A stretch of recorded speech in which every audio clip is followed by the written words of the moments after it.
Hello students, आज हम 1.2 को आगे बढ़ाते हैं। यहाँ पे हम आज ज्योमेट्रिकल मीनिंग ऑफ डेरिवेटिव देखने जा रहे हैं। ज्योमेट्रिकल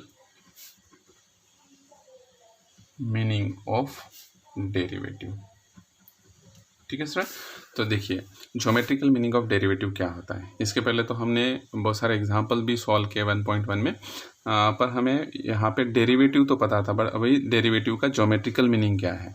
समझ लीजिए स्टूडेंट, मैंने कोई एक कर्व कंसिडर कर लिया, ये वाला कोई कर्व ले लिया मैंने, ठीक है। सो यहाँ पे मैंने एक पॉइंट ए कंसिडर कर लिया एक्स एक्सिस के ऊपर, ठीक है। उसके बाद मैं यहाँ पे क्या करता हूँ कि इस कर्व का इक्वेशन ले लेता हूँ y is equal to f x, ठीक है। अगर मैंने यहाँ पे ये कर्व का equation y is equal to f x ले लिया, तो मैंने यहाँ पे कोई भी एक पॉइंट P कंसिडर करता हूँ इस कर्व के ऊपर। तो ऑब्वियसली इतना डिस्टेंस अगर a है तो ये वाला भी डिस्टेंस a होगा, मतलब इसका x कोऑर्डिनेट जो होगा वो a होगा। अगर x कोऑर्डिनेट a है, मतलब x की वैल्यू अगर a है, तो इस कर्व का इक्वेशन हमें क्या मिल रहा है, y is equal to f x. तो अगर हमने x की वैल्यू a पुट कर दी यहाँ पे, तो y इज इक्वल टू क्या हो जाएगा, एफ ए हो जाएगा। तो यहाँ पे इसका y कोऑर्डिनेट हमें एफ ए मिल गया। समझ में आया ना स्टूडेंट, इतना डिस्टेंस जो था वो ए था, इसलिए इस पॉइंट का एक्स कोऑर्डिनेट ए हो गया। अगर एक्स की वैल्यू ए है तो इस कर्व का इक्वेशन, क्योंकि ये पॉइंट कर्व के ऊपर लाए है, तो यहाँ पे ये डिस्टेंस अगर ए है, मतलब एक्स की वैल्यू ए हमें यहाँ पे पुट करनी होगी, तो ये मिल जाएगा y is equal to f a. तो वाई कोऑर्डिनेट क्या हो गया, एफ ए हो गया। अब देखिए, मैं कोई एक इसका नेबरिंग पॉइंट कंसिडर करता हूँ पी का, जिसको मैं क्यू बोल देता हूँ, ठीक है। तो यहाँ पे लेता हूँ, समझ लीजिए ए से लेके यहाँ तक का डिस्टेंस बहुत स्मॉल डिस्टेंस हम कंसिडर करें। अगर वो समझ लीजिए डिस्टेंस h है, तो यहाँ तक तो a था, तो ये वाला कितना हो जाएगा, a यहाँ तक, और यहाँ पे प्लस h, मतलब a प्लस h हो गया।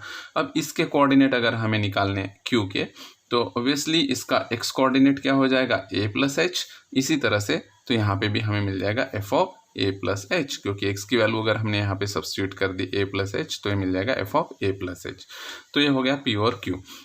उसी तरह से अगर मैंने यहाँ पे कोई एक पॉइंट r ले लिया, और समझ लीजिए कि ये डिस्टेंस अभी मैं यहाँ से इतना डिस्टेंस फिर से h ले रहा हूँ, बट ये a में से इतना a था, a में से क्या हो जाएगा, माइनस हो जाएगा। तो ये हो जाएगा a माइनस एच, ठीक है। इतना a था, h हम पीछे आ रहे है ना, इतना h डिस्टेंस हम पीछे आ रहे, मतलब ये हो जाएगा a माइनस एच।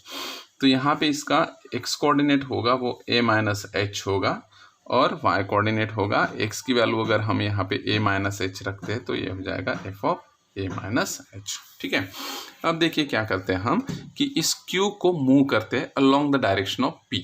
तो q अगर p के डायरेक्शन में मूव हो रहा है, तो अगर q p के डायरेक्शन में मूव हो रहा है, तो कोई एक इंस्टेंट पे वो यहाँ पे होगा, कोई एक टाइम पे यहाँ पे होगा, उसके बाद यहाँ पे होगा कोई एक इंस्टेंस पे, और एक फाइनली वो यहाँ पे आ जाएगा।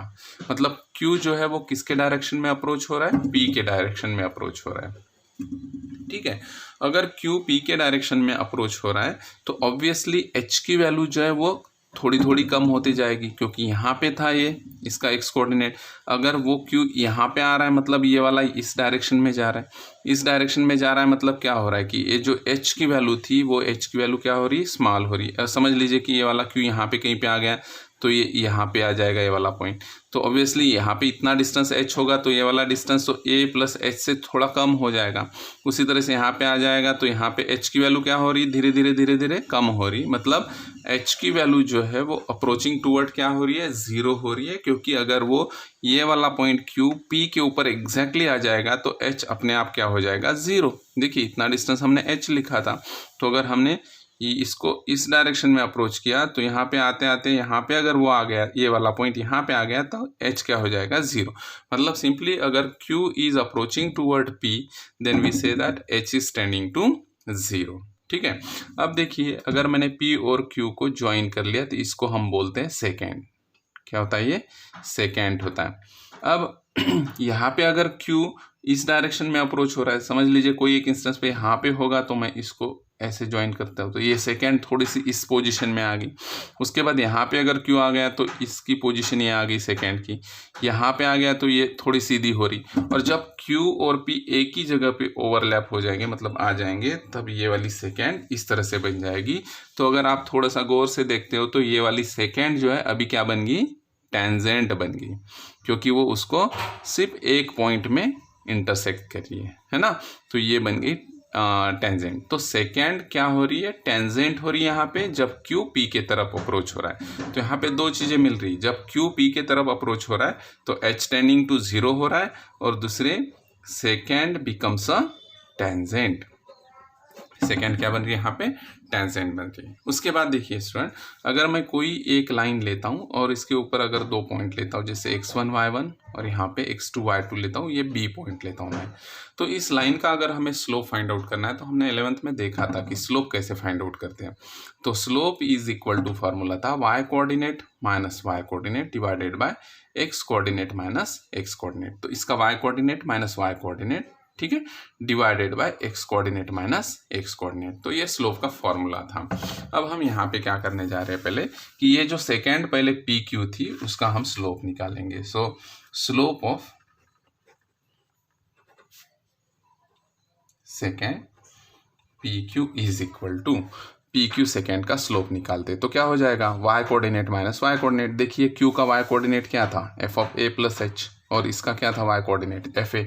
तो हमें मिल जाएगा f of a plus h minus f a divided by x coordinate minus x coordinate. तो इसी डायरेक्शन में जाना है, अगर पहले हमने q को कंसीडर किया है और उसके बाद p को, तो उसी डायरेक्शन में डिनोमिनेटर में भी x कोऑर्डिनेट लेना है। तो इसका x कोऑर्डिनेट था a प्लस एच माइनस यहाँ पे होगा a। So is equal to f of a plus h minus f a divided by a, और a क्या हो जाएगा, कैंसिल, यहाँ पे मिलेगा h।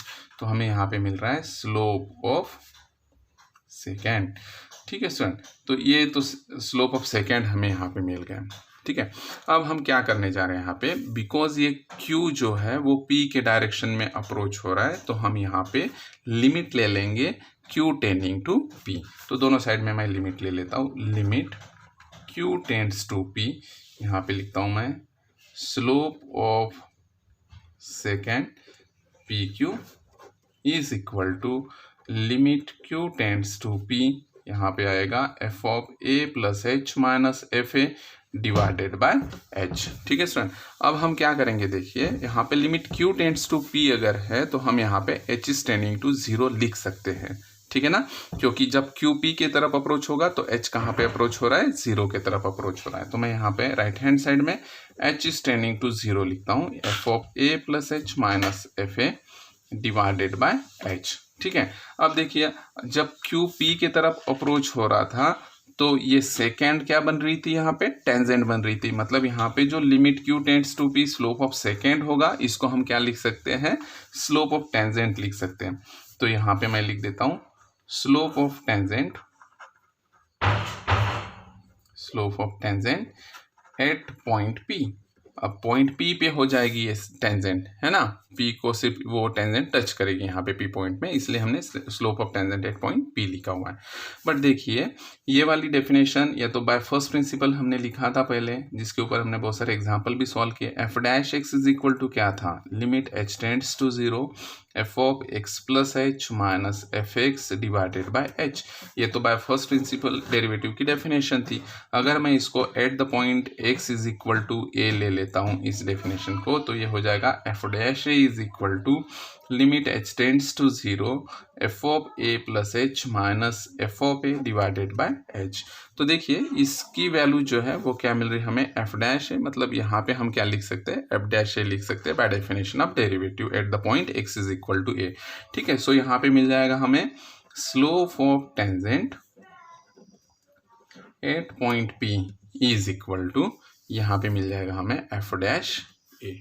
ठीक है स्टूडेंट, तो अब हमें क्या मिल रहा है यहाँ पे, actually derivative of function at the point, eight the given point is the slope of the tangent at point P। तो अभी हमें समझना है यहाँ पे कि एक्चुअली डेरिवेटिव जब हम निकालते हैं, डेरिवेटिव जब निकालते हैं इस फंक्शन का कौन से पॉइंट पे, गिवन पॉइंट पे, तो उसका मीनिंग क्या होता है। तो देखिए अगर मैं यहाँ पे कोई एक फंक्शन ले लेता हूँ y is equal to x square plus 2x plus 3। ठीक है, अगर मैं यहाँ पे कोई एक पॉइंट समझ लीजिए लेता हूँ, P पॉइंट ले लेता हूँ, और यहाँ पे मैंने ये टेंजेंट ड्रॉ कर ली, तो जब हम इसका डेरिवेटिव निकालते तो वो डेरिवेटिव एग्जैक्टली होता क्या है। तो जैसे मैं इसको डिफ्रेंशिएट कर दूंगा तो ये हो जाएगा dy by d x is equal to twice x plus 2। तो ये डेरिवेटिव क्या मिला है हमें, तो डेरिवेटिव जो मिला है हमें वो हो जाएगा इस लाइन का, जो टेंजेंट हमने यहाँ पे खींची थी इस टेंजेंट का ये क्या हो जाएगा, स्लोप हो जाएगा।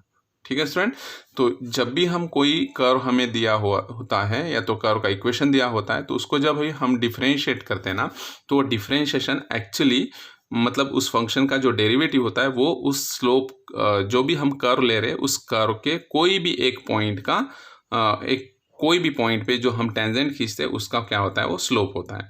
समझ लीजिए ये वाला जो अभी हमने निकाला था, ये वाला पॉइंट पी जो था, अगर मैं इसको ऐसे लिख दूं, यहाँ पे समझ लीजिए पॉइंट 3 होगा, मतलब इतना डिस्टेंस जो हमने पहले ए लिखा था ना जनरल में, वो अगर यहाँ पे 3 होगा तो अभी हमें यहाँ पे अगर टेंजेंट जो भी हमने ड्रॉ की उसका तो हमें स्लोप मिल गया था, dy by d x is equal to 2x plus 2, but at the point 3 जो होगा इस टेंजेंट का स्लोप जो होगा वो ये होगा dy by d x at x is equal to 3 is equal to x के जगह हम यहाँ पे 3 रख देंगे, तो ये हो जाएगा 8। ठीक है, अगर इसी तरह से हमने यहाँ पे और कोई एग्जांपल देखा, समझ लीजिए यहाँ पे कोई एक curve y is equal to, समझ लीजिए हमें यहाँ पे देखे हैं मैं इस कर्व का इक्वेशन कोई भी ले, x cube minus 3x plus 5 ऐसे कुछ ले लेता हूँ। ठीक है, अगर हमें इसके कोई भी एक पॉइंट पे जो टेंजेंट होगी, कोई भी एक पॉइंट पे जो टेंजेंट होगी उस टेंजेंट का अगर हमें स्लोप निकालना है, मतलब कर्व के टेंजेंट का स्लोप अगर हमें निकालना है तो सिंपली इसको सिर्फ डिफरेंशिएट करना है। तो इसको हम डिफरेंशिएट जब करते हैं तो ये वाली जो वैल्यू मिलती है वो actually slope of a tangent होती है, जैसे हमने यहाँ पे निकाला था कि slope of the tangent at the given point is equal to f dash है। सिर्फ अगर मैं यहाँ पे स्लोप ऑफ टेंजेंट बोलता हूँ, स्लोप ऑफ टेंजेंट मुझे पता नहीं कोई एक पर्टिकुलर पॉइंट पे है तो वहाँ पे हम एफ डैश एक्स लिखेंगे। जब भी कोई पॉइंट होता है तो वहाँ पे क्या हो जाएगा, वो पर्टिकुलर पॉइंट हो जाएगा। जैसे हमने यहाँ पे निकाला था, पर्टिकुलर पॉइंट ए पे निकाला था, इसलिए हमने क्या किया कि ये जो d y by d x, ये तो स्लोप था सिर्फ यहाँ पे, बट एट द पॉइंट जब हमें 3 निकालना था तो x is equal to 3 substitute कर दिया यहाँ पे। ठीक है, उसी तरह से इसका अगर हमें डिफरेंशिएशन अगर हम लेते हैं तो वो मिल जाएगा हमें इसके टेंजेंट का स्लोप, कोई भी पॉइंट पे स्लोप हो जाएगा, तो वो हो जाएगा 3x² माइनस 3, मतलब इसका डिफरेंशिएशन। ठीक है, अब समझ लीजिए ये वाला पॉइंट कोई तो भी -8 होगा। ठीक है, ये वाला कोई भी पॉइंट अगर समझ लीजिए -8 होगा, इस तरह से वो होगा, तो -8 अगर यहाँ पे है तो हम क्या कर देंगे कि derivative at x is equal to -8 ले लेंगे, तो यहाँ पे -8 सब्स्टिट्यूट कर देंगे तो हमें मिल जाएगा 3 बाहर निकाल लेंगे, ये हो जाएगा 64 - 1 इज इक्वल टू 63, तो ये हो जाएगा 189।